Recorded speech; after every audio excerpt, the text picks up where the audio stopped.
Hello, my name is Phil Morris and I'm the Time and Time photographer.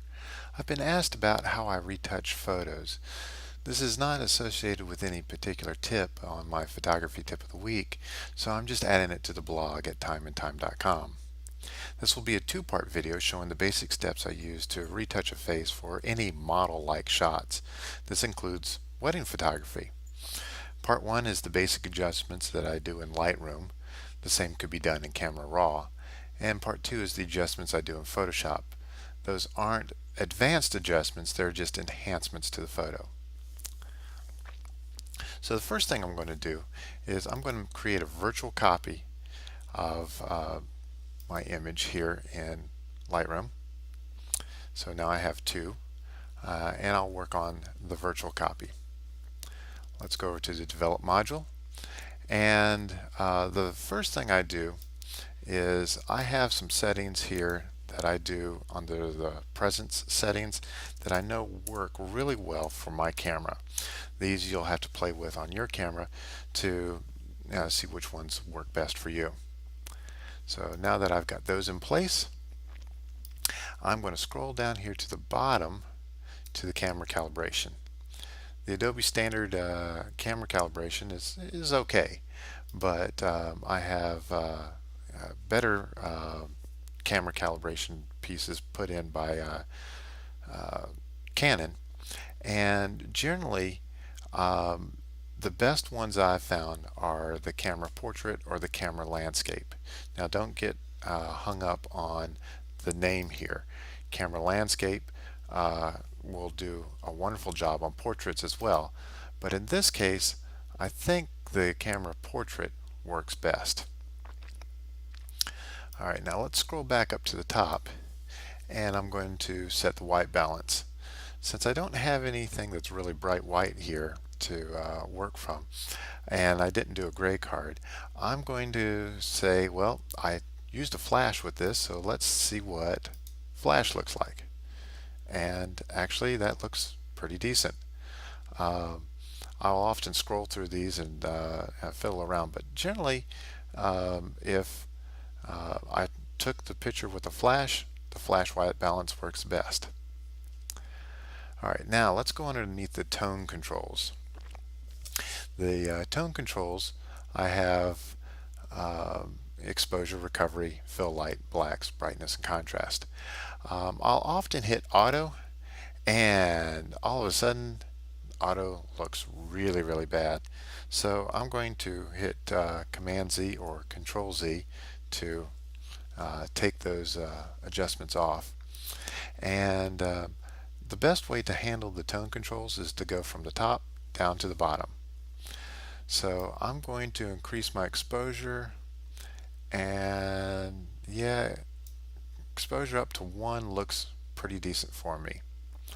The recovery, I've got a bit of highlighting on the nose there, so let me crank that up a little bit. Yeah, it looks like 5 brings back all of the detail in her nose. Fill light, I'll often run this up. You can see that there's a bunch of noise in this image, but the fill light is not going to enhance anything. I like having the dark background here, so what we're going to do is we're going to try to brighten her up relative to the dark background. And the blacks look almost a little too black, so let me knock that down a little bit. And I'm going to leave the brightness and the contrast at 50 and 25. Okay, now let's go to the tone curve. One of the things that I want to do here is I do want to increase the highlights a little bit, but the hair is very dark. So what I want to do first is I want to see if I can crank up some brightness in that dark hair. And yeah, 15 looks pretty decent. Now with the highlights, it's just you just want to do a little tweak to the highlights. And in this case, the highlights can use just a little bit, maybe 6, If I had something that's way too bright, I would take it down. But in this case, I think just a little bit on the highlights and a little extra on the darks will help bring out the face. All right, now let's go down to our hue saturation controls. And I want to be on saturation. And what I'd like to do is I'd like to highlight her lips a little bit, but if I increase the saturation here, I'm getting saturation all across her. So we want to do a very localized highlighting on or saturation on the lips. So let's zoom in, and we're going to grab the brush tool, and I'm going to run the saturation all the way up to 100. And I'm going to click here, and I'm going to start painting, and it's going to catch up with me in just a moment. And of course, I'm doing red on red. If I do the Option O or Alt O, that will bring up the mask color. If you want to change the mask color, because it normally starts out as red, you do the Option Shift O or Alt Shift O, and you can cycle through various colors. And I think green works really good here for working on the red lips.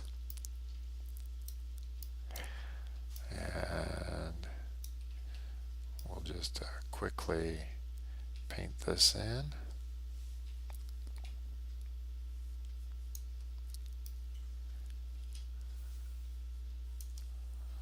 And I use the bracket keys to increase the size or decrease the size of our brush. Okay, that seems to cover everything, so I'll do the Option or Alt O to turn that off. And let's the lips are a bit too red. You can see from the mini navigator, it looks like she has a pretty impressive lipstick on, and really all I wanted to do was just kind of enhance her lips a little bit. So I'm going to bring this down to, looks like somewhere around 40 will work. Alright, now we can go ahead and close that. Oops. Zoom back out. Now at this point I want to look to see if there's any blemishes that we can remove. Now these are the only blemishes I want to remove are temporary blemishes like acne. Never want to remove freckles or any permanent scars or anything like that, because that's part of the person's face, and we don't want to really mess with the way that they look. We just want to enhance the way that they look. So let's look at spots. There's a bit of a blemish here, and we can rotate this around to that.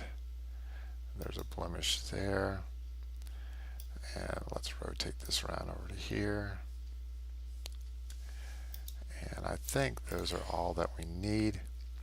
Now the final thing that I want to do is, this is a very straight up and down image, and what I'd like to do is I'd like to just kind of rotate it.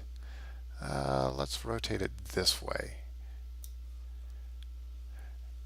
and hit enter to add a little bit more drama, a little bit more tilt to her head.